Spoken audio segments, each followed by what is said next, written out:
Agora são 7h20.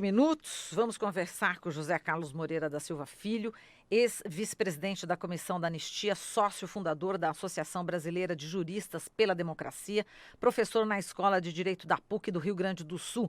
Olá, José Carlos, bom dia. Bom dia José a Carlos, a todos gente, os ouvintes também. José Carlos, a gente quer repercutir com você ainda essas falas, né, do presidente Jair Bolsonaro em relação ao militante, né, Fernando Santa Cruz. Primeiro ele disse, né, que para o presidente da OAB, o Felipe Santa Cruz, falou que para ele, né, se você quiser saber como é que seu pai desapareceu no período militar, eu conto para ele, né, ele não vai querer ouvir essa verdade. Aí depois, né, numa barbearia, né, numa imagem, enfim, ele cortando o cabelo, ele disse que, na realidade, o presidente, né, disse que membros da Ação Popular, né, do Rio de Janeiro é que teriam estranhado a decisão do Fernando de ir para o Recife, né, para se encontrar com a cúpula do grupo, né, já que ele era, enfim, um afiliado menor e por isso resolveram sumir com o jovem. Ele negou que Fernando teria sido morto pelo Exército Brasileiro. Bom, tá aí nessa afirmação existem aí mentiras, não é isso, José Carlos Moreira? E vários juristas já estão falando em crime de responsabilidade do presidente Jair Bolsonaro. Você concorda também, José Carlos? Olha, essa declaração do presidente Jair Bolsonaro foi extremamente deplorável. Inclusive, essa imagem dele fazendo a barba com a navalha me lembrou um pouco a imagem de um macaco brincando com navalhas, que é o que parece que ele faz quando resolve falar de um modo geral, né? E essa declaração dele, ela se soma com várias outras declarações e atitudes. Se soma, por exemplo, claramente com a celebração que ele, como presidente da República, fez do golpe militar de 64 e de toda a ditadura que se seguiu durante 21 anos. Juridicamente falando, nós teríamos sim condições para estabelecer um processo de impeachment, porque há sem dúvida crime de responsabilidade. É difícil identificar algo que não seja mais claro em termos de quebra do decoro, né? Que é uma das condições estabelecidas pela lei que o presidente ou a presidente da República devem observar para não serem atingidos por um processo de impeachment. No entanto, nós sabemos também que politicamente, e o impeachment da presidenta Dilma demonstrou isso, o que acaba preponderando em muitos casos não é a questão jurídica. Tanto que a presidente Dilma ela sofreu esse processo sem haver qualquer respaldo legal, sem ela ter praticado nenhum crime de responsabilidade. Então, juridicamente falando, sim, nós teríamos fundamento para estabelecer um processo de impeachment do presidente Jair Bolsonaro por conta de outras declarações e atitudes que ele vem tomando de uma maneira deplorável, incompatíveis com a dignidade do seu cargo. Exato. Falando do impeachment, um dos autores do pedido de impeachment da ex-presidenta Dilma Rousseff, o jurista Miguel Reale Júnior, ele disse que realmente existe um processo aí alucinatório, né, por parte do Jair Bolsonaro, né, que ele vive um processo alucinatório e coloca a democracia brasileira em risco. Então, outras vozes, né, que não da esquerda ou de ativistas, mas enfim, a sociedade, o próprio jurista Miguel Reale e também o governador João Dória, daqui de São Paulo, outras personalidades, inclusive de centro-direita, estão também condenando essas declarações. Como é que o senhor vê também esse movimento? Eu vejo esse movimento como algo importante. No entanto, a gente não pode deixar de assinalar que muitas dessas forças que hoje observam algo que já era possível de ser percebido desde o início, estiveram apoiando a quebra do processo democrático. E aí eu cito o impeachment da presidente Dilma Rousseff, porque ali o então deputado federal Jair Bolsonaro fez uma homenagem a um notório torturador que foi reconhecido pelas três instâncias do Poder Judiciário brasileiro como tal, que é o coronel Carlos Alberto Brilhante Ustra. E ao fazer essa homenagem e apontando para uma pessoa que foi vítima dele e das pessoas que ele comandava durante a ditadura militar, ali eu disse: se ele não sofrer um processo, né, de perda do seu mandato por quebra do decoro parlamentar, se nada for feito diante disso e se o processo avançar, se muitas das pessoas que se dizem democratas fecharem os olhos a isto, então nós estaremos entrando numa situação extremamente terrível que vai apenas acelerar um processo de perda dos fundamentos da nossa democracia. Apesar disso, eu reputo como necessário o reconhecimento por forças que apoiaram esse processo de desmonte da nossa democracia, para perceber que deve haver um limite para isso e que nós não podemos normalizar qualquer absurdo que venha acontecendo no nosso cenário. Até porque, enquanto esses absurdos vão sendo ditos e vão sendo comentados nas redes sociais, sofremos no país um processo de desmonte da nossa soberania, das nossas instituições democráticas, uma situação que beira quase a anomia. Então, acredito que muitas dessas pessoas que apoiaram esse processo todo até aqui estão percebendo que é preciso dar um basta, sob pena de perdermos muito mais do que perdemos até agora. Exato, quer dizer, esse ataque à memória, né, do Fernando Santa Cruz, ele ataca a democracia, não é isso, José Carlos? Sim, sem dúvida. Ele é algo que golpeia, em primeiro lugar, diretamente a família, a memória dessa pessoa que teve a coragem de lutar contra a ditadura, né?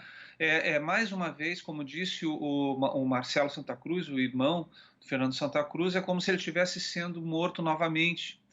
E não apenas ele, porque o que aconteceu com essas famílias de pessoas que lutaram contra a ditadura, com ou sem armas, né, ou de pessoas que foram perseguidas em suas liberdades, não diz respeito apenas à situação dessas famílias, diz respeito à situação do país inteiro, porque o Estado todo foi mobilizado, foi instrumentalizado para fazer essas perseguições e para impedir o seu reconhecimento. E esse é um grande problema da nossa transição democrática.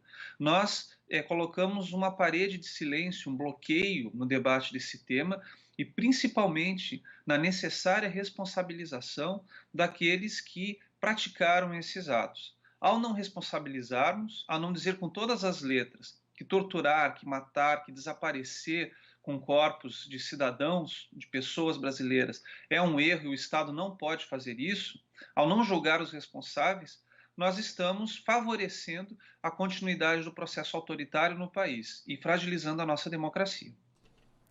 José Carlos, bom dia. Bom dia. Em relação a justamente isso que você fala, né, de que o presidente Jair Bolsonaro, já quando deputado no processo de impeachment, ele fez ali uma apologia à tortura, né? Ele fez um elogio à tortura sofrida pela presidenta Dilma Rousseff e a gente tem aí, não teve uma reação muito grande àquela época, né?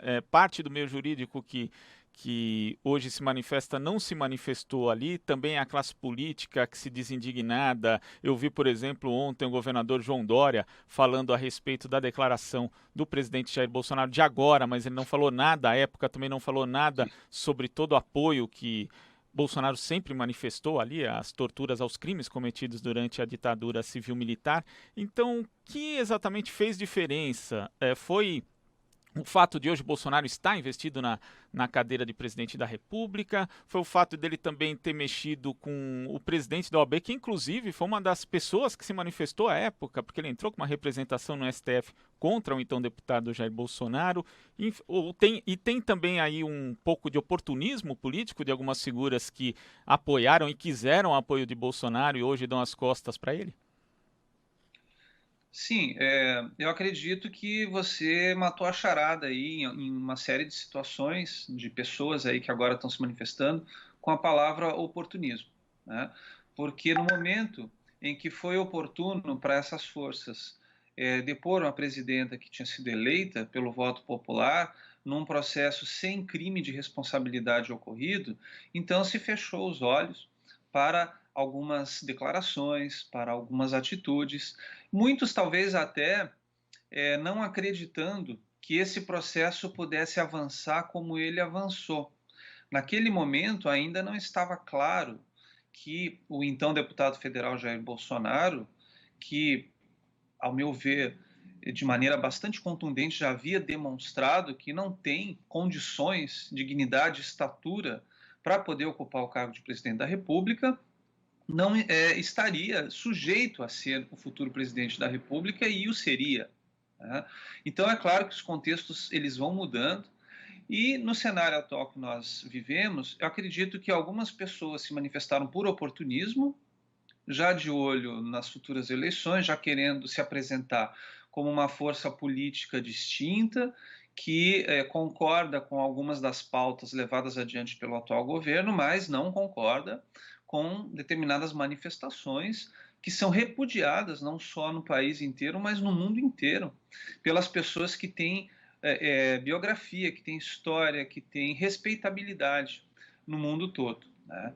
Então, realmente, acredito que outras pessoas se surpreenderam com o nível, né, ao qual nós chegamos e reagem, porque não querem concordar com a continuidade desse processo. Então, acho que são diferentes motivos que explicam por que pessoas que antes apoiavam o processo de desmonte democrático até um certo ponto agora reagem. Né? Então, a gente tem que analisar caso a caso e fazer sempre a leitura do jogo político, que é o que está, vamos dizer assim, nos bastidores, movimentando todas essas peças. E será que agora o jogo político pode começar a virar nesse sentido de dar exatamente uma força a mais em relação a essa questão do crime de responsabilidade, de um processo de impeachment, que você fala exatamente, muitos juristas também falam que não adianta apenas, né, a lei tem que ter aquele ambiente político,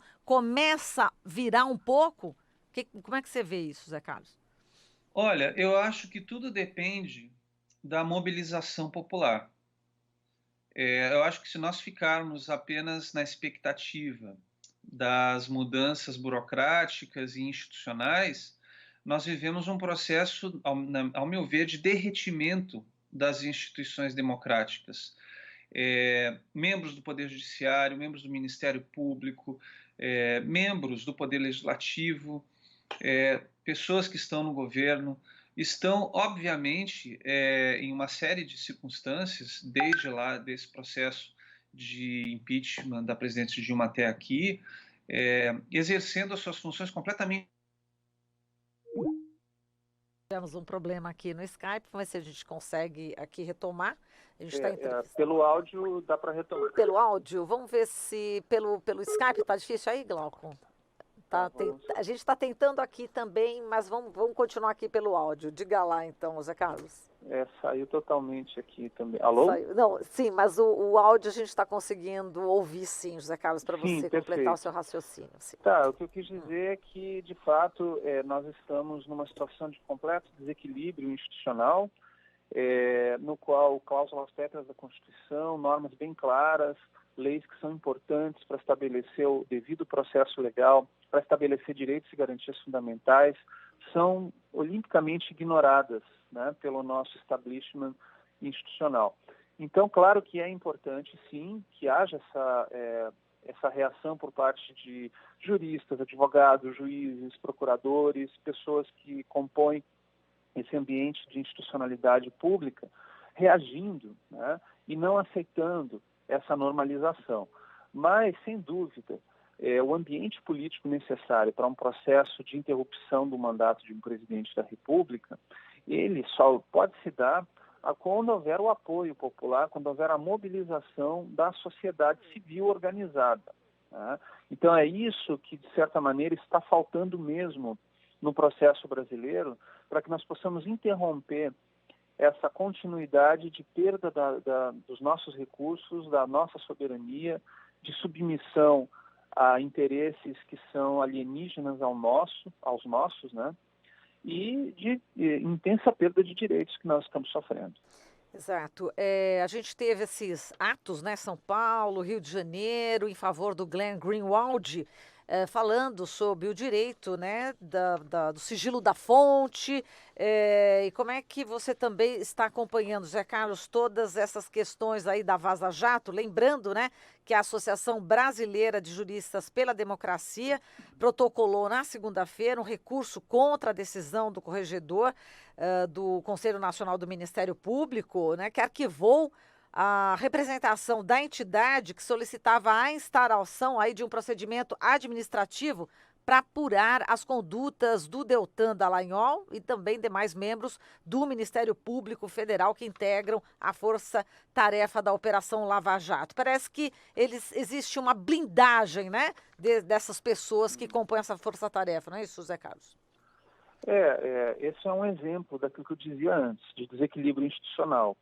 Nós vivemos um momento de explícita, ao meu ver, partidarização do nosso sistema de justiça, né? Ou pelo menos de parte dele, e especialmente no caso da Operação Lava Jato, que a partir de um determinado momento passou, de fato, a direcionar as suas operações e as suas ações contra um determinado espectro político, violando as regras e as normas existentes para que os processos criminais possam se desenvolver e possam ocorrer.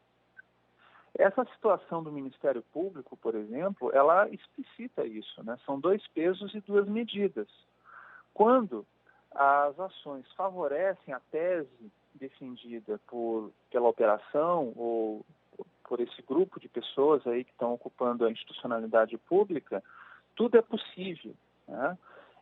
Eu entendo que informações que possam ter sido apresentadas através de uma fonte anônima, né, que tenham fundamento, que sejam resultado de fato de conversas obtidas através desses aplicativos, que os jornalistas que têm acesso a essas informações, eles têm total, vamos dizer assim, licitude no seu procedimento. É um direito fundamental garantido pela Constituição, ou da liberdade de manifestação e do sigilo da fonte, né? Se não houvesse essa proteção, muitos escândalos no mundo inteiro não teriam vindo à tona. E há uma série de evidências que comprovam a veracidade desses diálogos, né? Uma dessas evidências é a própria maneira pela qual os envolvidos nessas conversas, desde o atual ministro da Justiça até o procurador Dallagnol e outros da sua equipe da Operação Lava Jato, né? Eles então ali evidenciam pelas suas atitudes ao dizerem que não é verdadeiro, mas se for, não tem nenhum problema, né? Então, eu penso que um órgão que foi criado exatamente para apurar indícios, né, para apurar indícios em sede administrativa de desvio da função e de uma série de outras ações que são inconcebíveis e repudiáveis dentro do contexto administrativo e institucional, não tem justificativa para não iniciar uma investigação e tomar medidas, vamos dizer assim, preventivas, assecuratórias, como, por exemplo, pedir que o procurador Dallagnol, de onde evidentemente vem grande parte, né, quase todos os diálogos que foram vazados, que foram apresentados pelo The Intercept, e não apenas pelo The Intercept, mas por outros órgãos de imprensa que têm uma respeitabilidade, principalmente o Grupo Folha de São Paulo, né, para que essas informações, então, possam vir a ser devidamente apuradas, né? Então, esse órgão que existe para fazer essa apuração, negar-se a fazê-lo, ao meu ver, é um claro sinal de dizer. Agora a gente também perdeu o contato telefônico. A gente estava com o Skype e caiu. Agora a gente está com o contato telefônico, caiu também. Vamos pedir aqui. Voltou, agora sim. Voltou. Agora voltou? Por algum momento, por alguns segundos, né? Ficou fora do ar, assim, teve uma interrupção. Mas agora sim, José Carlos, pode continuar. Tá, então só para recuperar, o que eu dizia é o seguinte. Eu vejo como injustificável a recusa de um órgão que foi criado para apurar desvios de conduta, sob o ponto de vista administrativo, dos componentes do Ministério Público Federal, que se recuse a minimamente, pelo menos, fazer uma investigação, tomar algumas medidas cautelares necessárias para assegurar essa investigação, até para verificar, se quiser, ao final, de que, de fato, a tese de que as conversas são, vamos dizer assim, adulteradas ou não aconteceram, que isso possa ser comprovado, né? E uma dessas medidas seria requerer os celulares dos procuradores envolvidos, principalmente o Carlos Fernando e o Dallagnol, né? Para que se possa ver se realmente essas conversas existiram e aconteceram. Porque todos os indícios que cercam essas conversas mostram que elas ocorreram. Basta olhar a cronologia dos fatos e dos momentos da Operação Lava Jato. Quando determinadas conversas acontecem, o que nós percebemos no mundo dos fatos é a consequência dessas conversas, principalmente no conluio que foi estabelecido entre o então juiz Sérgio Moro e o procurador Dallagnol e todos os outros envolvidos. Ele passa o recado do juiz para os outros procuradores e vice-versa, agindo num conluio, o que viola explicitamente o processo penal acusatório e democrático que foi contemplado e celebrado na Constituição de 1988. Então, ao nosso ver, é inadmissível que um órgão criado para apurar essas coisas e algo que está impactando o país inteiro, envolvendo vários grupos de mídia hegemônica do nosso país, não faça nada, não faça nenhum tipo de apuração, nenhum tipo de investigação. Fica evidente que é uma ação para proteger, uma ação corporativa, uma ação que está blindando, que nem sequer investiga para poder tomar alguma conclusão. Então, com esse recurso, a BJD quer que o plenário da entidade possa avaliar, até porque antes da representação que a BJD propôs, já houve uma proposta de quatro conselheiros, né, do Conselho Nacional do Ministério Público para que isso fosse feito e que também ainda não prosperou. Perfeito, Zé Carlos. Está feita aqui a denúncia, só acrescentando, né? A gente já está no final da entrevista, só acrescentando que o Rodrigo Maia, né, presidente da Câmara, já fez um vídeo também em apoio a Glenn Greenwald, só para ficar o registro também, Zé Carlos. A gente agradece aqui a sua participação. Grande abraço para você. Tá ok, um abraço. Obrigado pelo espaço. Obrigada. Falamos aqui com José Carlos Moreira da Silva Filho, ex-vice-presidente da Comissão da Anistia, sócio fundador da Associação Brasileira de Juristas pela Democracia e professor na Escola de Direito da PUC do Rio Grande do Sul.